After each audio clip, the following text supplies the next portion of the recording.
baryadu xilliyaa jira iyaduna ay ku sii fiicanta in la baryo xilliyo culimadu ay yidhaahdaan ducadu waa mustajaab oo lala eegto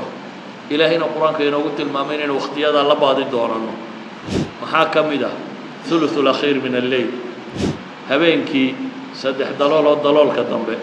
waa waqtiga dadku hurdada u jecel yihiin dadka saalixiintiina waa waqtiga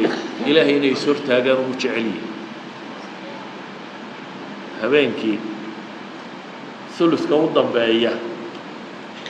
والمستغفرين بالأسحار baa ilaahay tilmaamay markuu kuwii wanaagsanaa tilmaamayay والمستغفرين kuwa ilaahay dembi dhaaf ka weydiista بالأسحار وقت سحر وقت سحورته كانوا قليلا من الليل ما يهجعون وبالأسحار هم يستغفرون وهو نكسر إلهي جنة إن قليات المامي وحلوت المامي هبينكي إن يكعي جرين وقت السحور كان إن إلهي بري جرين وحل إلى هذا هبينكي ثلث كان بين إلهي وتكذان عبادستان وقت قد بين صلاة السحور ده هنا بريه ودقاقان إلهي بريدي سيني بضيع حديثك علماء هذا وابا متواتر نواك رب الله سبحانه وتعالى من النبي عليه الصلاة والسلام تلمامي ينزل ربنا كل ليلة إلى سماء الدنيا ربي باو سود دقى سماء الدنيا هبين كستد دقيتان سقا وقلمة مركا أي ثلث الليل هرسنتهي دبتنا وحا إلهي هذا هبين كستا وقت قادم به من يدعوني فأستجيب له warkuma ay bariyay aan wax ka aqbalaba ilaahay leeyahay adna wadka hurda ilaahayna waa ku yeeray wuxuu leeyahay wariyaa ay bariyo aan wax ka aqbala man yasaluni fa u'tiyah warkuma waxay weydiisanayaan wax siyaaba ilaahay leeyahay kuma waxay weydiisanayaan oo wax siya man yastaghfiruni fa aghfiru lahu wariyaa dambi dhaaf weydiisanayaan dambigiisa dhaafaba rabbi leeyahay subhanahu wa ta'ala awqaat faadilka baryada ku habboon tahay waxaa ka mid a maalinta jimcaha siiba saacad ka mid a nebigu wuxuu yidhi calayhi salaatu wasalaam fiihi saacatun laa yuwaafiqahaa cabdun muslim wahuwa qaa'imu yusalli yas'alu allaha tacaala shay-an ilaa acطaahu iyaah wa ashaara biyadihi yuqalliluha jimcada waxaa ku jirta buu nebigu leeyahy calayhi salaatu wasalaam saacad qof muslimi aan alla waafajin oo aanu ku beegmin isagoo taagan oo ilaahay baryaya oo wax weydiisanaya alle ilaa iyo ilaahay waa ka aqbalaa markaasaanu nebigu gacanta ku tilmaamay ama raawigu gacanta ku tilmaamay isagoo yaraynayo tilmaamaya waqtigu waqti yar inuu yahay waqti badan aanu ahayn waqtiga kan maalinta xaguu kaga beegan yahay أقوال ترى بدن مع علماء كسارات ووقتها وصباح الدبادي وكان أقوال ترى بدن لما علماء كسارات لما قول بس يؤدى للربين هذا أحاديث المدينة كسارات مدوا حديث كبخاري شيء هي بين أن يجلس الإمام إلا أن تقضى الصلاة إمامكم مركم منبر كفارستو إلى أنت صلاة الله دمين يوم أنت دحديد الله أقبله قولك كلنا وحو شيء حديث عبد الله بن السلام إنه النبي قوي ما وتلمامي إنه كتبته ذو حيام وقتي قفك مسلم كي تاجن دعاء لقى أقبله ساعدين يشرته ونبي يقول له بعض ساعة أما ساعة ما وحكير مركز يقول ها ساعة ما وحكير وربما شكت إليه رسول في سيو مركز النبي يقول حروت المام هي آخر ساعة من ساعات النهار ينوى ساعة وجود بيسا ما لن تاسي وجود بيسا ما لن تجمع ساعة وجود جمعة مركي عدعدو لعتاك كوسي دودة هي مركزان يدي بيجري أو وقت ياسي وقت الصلاة ما هي سوت اللي يدي قف صلاة كان يحدثك هاي مركز يقول بلى إن العبد المؤمن إذا صلى ثم جلس لا يجلسه إلا الصلاة فهو في صلاة قفك مؤمن كهدو صلاة كدو دبتنا وفريستو إلا صلاة كليوسو قليسو أو إلهي دي عبادي سنة أنت صار وحكى السمينين صلاة وسجيو أنت صارنا وحلا قراسيدين صلاة كتيرو يعني عصر بركة تقولي هذا تسكت فريستو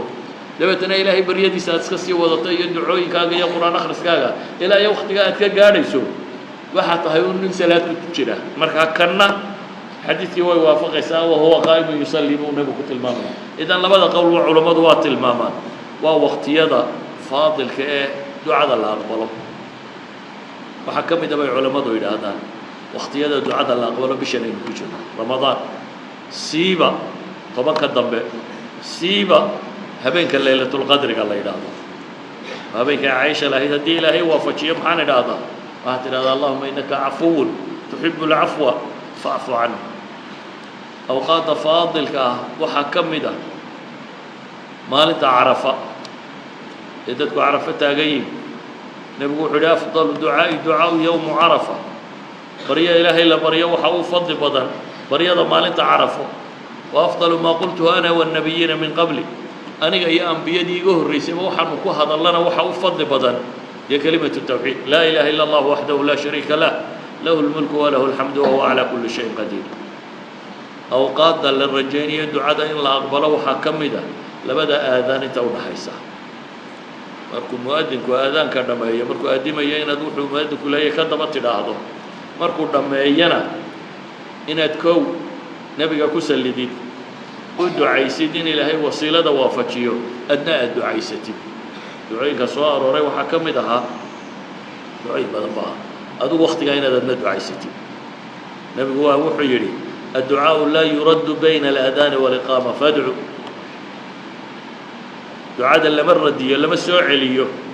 ducada u dhaxaysa aadaanka iyo iqaamada ee ilaahay barya xadiidkii axmed iyo abu daawud iyo tirmidi iyo kayrkoodba waa wariyey sheekh albaanina saxiix buu ku tilmaamaya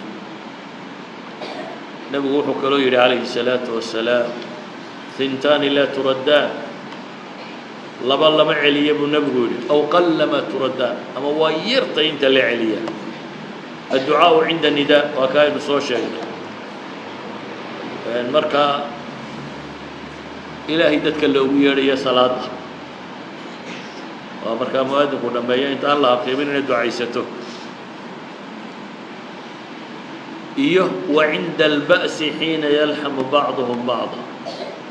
iyo marka jihaadka islaamiga lagu jira ee ciidamadu isdhex galaan markaasina inaad ducaysato ducada waa la aqbalaa waqtiyada ducadu ay fiican tahay waxaa ka mid ah salaada faralkaa markaad tukato kadib salaada faralkaa markaad tukato waxaa nebiga la weydiiyey calayhi الsalaatu wasalaam ayu ducaa'i asmacu duco teebaa loo aqbali og yahay waqtiyada yani ducada la aqbali ogyahay waa kee jawfu leyl ilaakhir buu nebigu yidhi habeenka gudihiisa xaggiisa dambe habeenka dambe gudihiisa yani ulusuleylkaynu soo sheegaynay weeyaan ducada waa la aqbalaa iyo waduburu salawaati almaktuuba waduburu salawaat almaktuubaat iyo salaadaha faralka ah gadaashood salaadaha faralka ah gadaashood marka faradka aad tukatay dhammaysatid kadib inaad ilaahay baryo faralka gadaashooda in la baryaa waa waktigee nebigu calayhi الsalaatu wasalaam mucaad ibnu jabal saxaabigii la odhan jiray wuxuu ku yidhi mucaadow ha ka tegin fii duburi kulli salaa salaad kasta dabadeeda inaad tidhaahdo allahuma acinnii calaa dikrika wa shukrika wa xusni cibaadatika waa duco ilaahayow iigu gargaar xuskaaga iyo mahadnaqaaga iyo cibaadadaada wanaajinteeda ilaahu iigu gargaar buu ilaahay weydiisa buu leeyahay saddexdaas shay ilaahay weydiiso salaad kasta dabadeeda muxadisiintu markay axaadiistan fasirayaan iyo ducooyinka tirada badan la soo aroray qaar ka midaba qaarkood waxay ku fasiraan duburu salaadku waxa weeyaan intaan la salaamo naqsan oo markaad ataxiyaadka dhammaysato ee ducooyinkii nebiga ka soo arooray dhammaysatay iyo wixii aad awoodo halkaa waxaa la yidhi wixii aad ilaahay weydiisan karta weydiiso ataxiyaadka intaanaad asalaamu calaykum oo dhan weydiiso muxadisiinta qaybo ka midina waxay leeyihiin taasina waa jirtaa tan salaada dabadeeduna waa jirtaa laakiin masaladan laga hadla inta badan ma haddaynu ka hadlaynaa imaamku miyuu ducaynaya dadkuna aamiin odhanaya taa kama hadlayno taasi ma soo aroorin se adigu inaad iska ducaysata wax diidanaya ma jiro axaadiistanina waa tilmaamaysaa aduu dadba ha isku xidhine markaad salaadaada dhammaysato adaa og meesha ku bugta iyo waxaad ilaahay weydiisanayso baahidaada adaa yaqaana baahi waa wada leenoo waa dee taa weynaa in ilaahay naarna inaga badbaadiyo jannana ina geeyo adduunkana kadeedkiisa inaga ilaaliyo baahida waa wada leenahay haddana qof waliba baahi gaar u sii leeyahay mid baa ilma raadinaya mid baa faqri ka cabanaya mid baa xanuun ka caban qof waliba baahi gaara buu leeyahay adigu rabbigaa si dhaba u bari oo baahidaada adaa garanaya xoog u bari subxaanahu wa tacaala